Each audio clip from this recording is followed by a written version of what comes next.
Check this out. Give me some volume on this. In the summer 2015, a tiny homeless man confessed his shocking life story to me, and then only a week later he'd be killed. My name's David Usick. I'm a retired police officer. I worked in the city of Aventura, and I became friends with a homeless man named Richard Flaherty. Richard was only 4'9", 97 pounds. Tried to get him some help, tried to get him off the streets, but he didn't meet the criteria of someone that we can force into a shelter, and we ended up just becoming friends. We'd meet up for coffee and lunch, and I didn't press him on his background, and I didn't press him too much on getting into a shelter because I kind of felt like that's the reason why he talked to me and he trusted me. We had some great talks about the world and politics and life. So in the summer of 2015, he decided to tell me his life story. He just said, "Dave, it's time." So I was nervous at the time because as a cop, you're always expecting the worst. Is he wanted?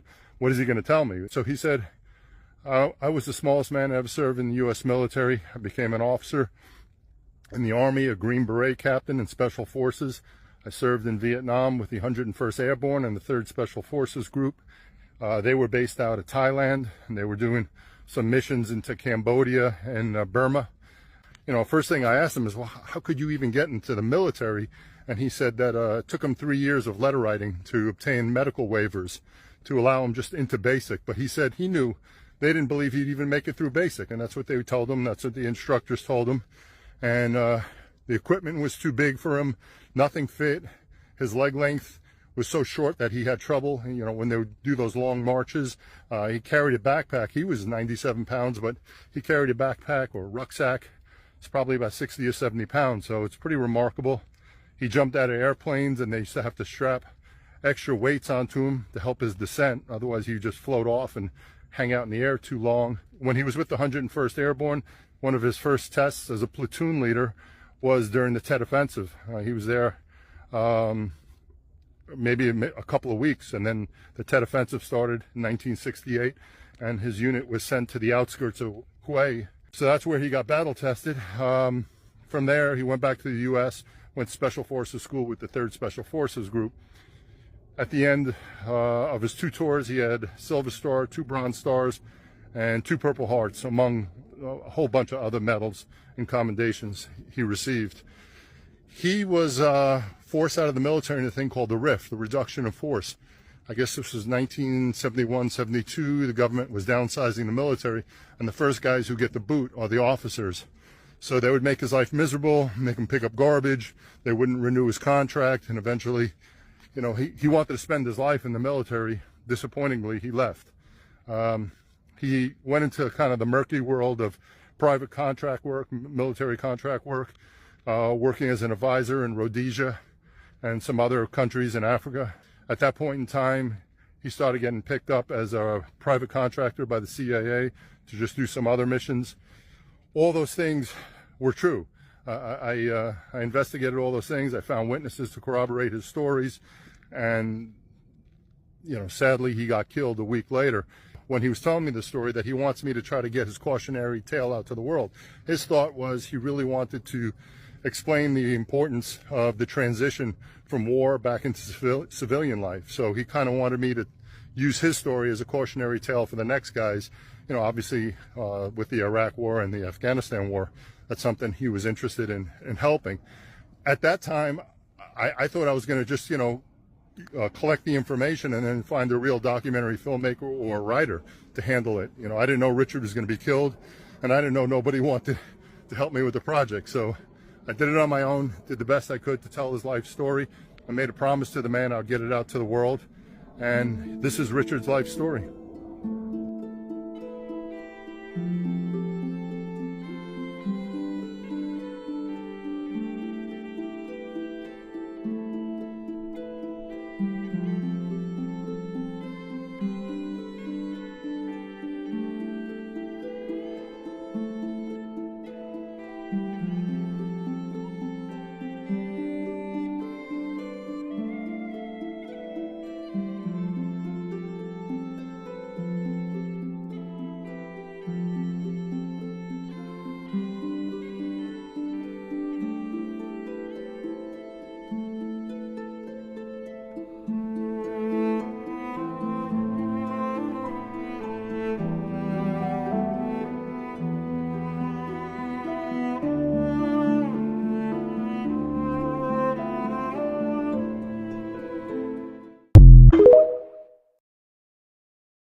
It's October the 10th, 1966, and in Fort Jackson, South Carolina, a bus pulls up full of recruits.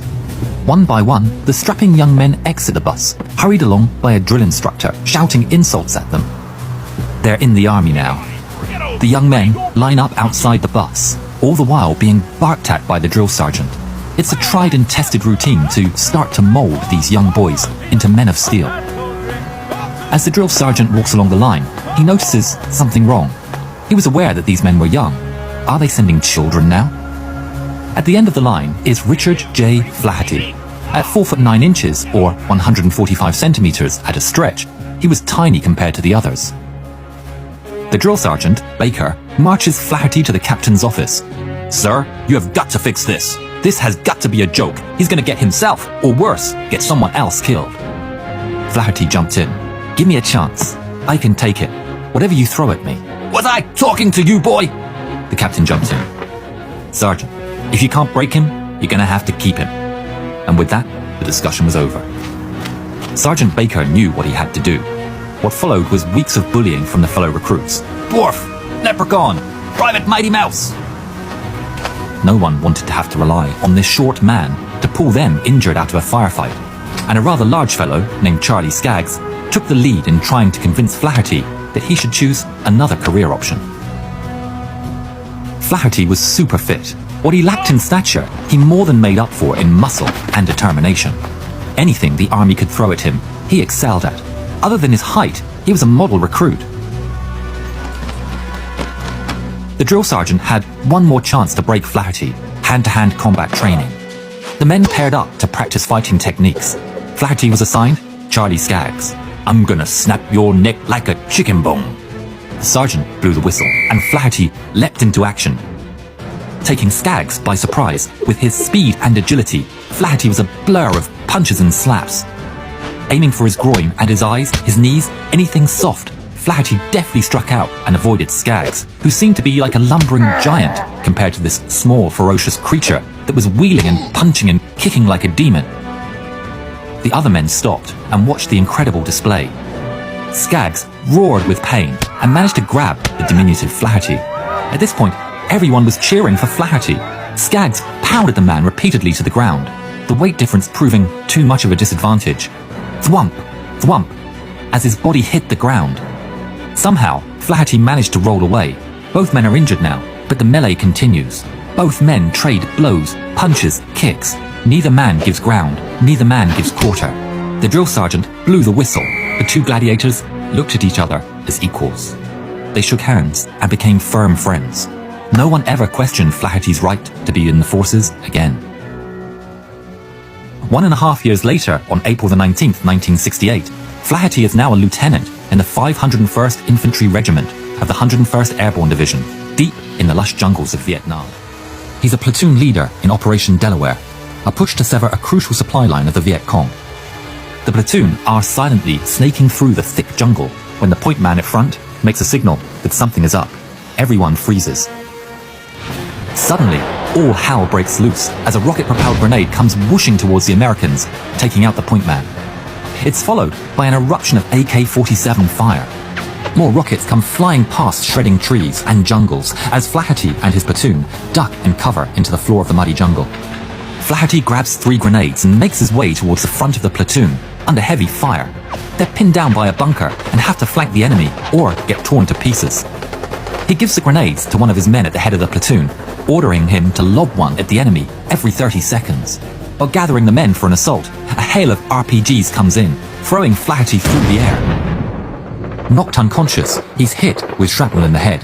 His men pull the shrapnel from his head, and he's bleeding, but that wouldn't keep the 1-meter lieutenant as he was known down. Regaining consciousness and shaking himself to his senses, he immediately set about the enemy position. Flaherty peeks from behind a tree.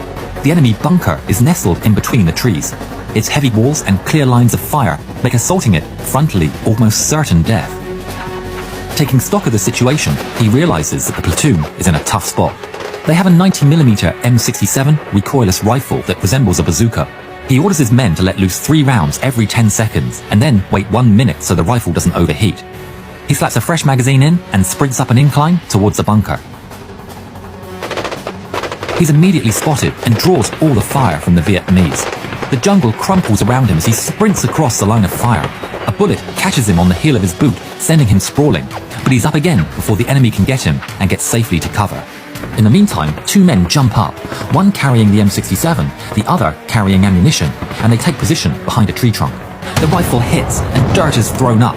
The battle continues, machine gun fire zipping across the forest as the M67 operator counts to 10 and fires again. It's a direct hit on the sandbags in front of the bunker, sending up huge plumes of dirt and sand into the air. In the trees, but still a target for the Viet Cong machine gun fire, Flaherty is temporarily blinded as debris from the gunshots covers him and goes into his eyes. Meanwhile, from the other side, under cover of the dirt, his men reach the bunker and go to work, silencing it permanently. The day wears on, and the Viet Cong push back the Americans from the bunker.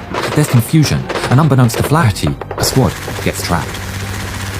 The main body of the Americans have to put up a vicious defense for their lives.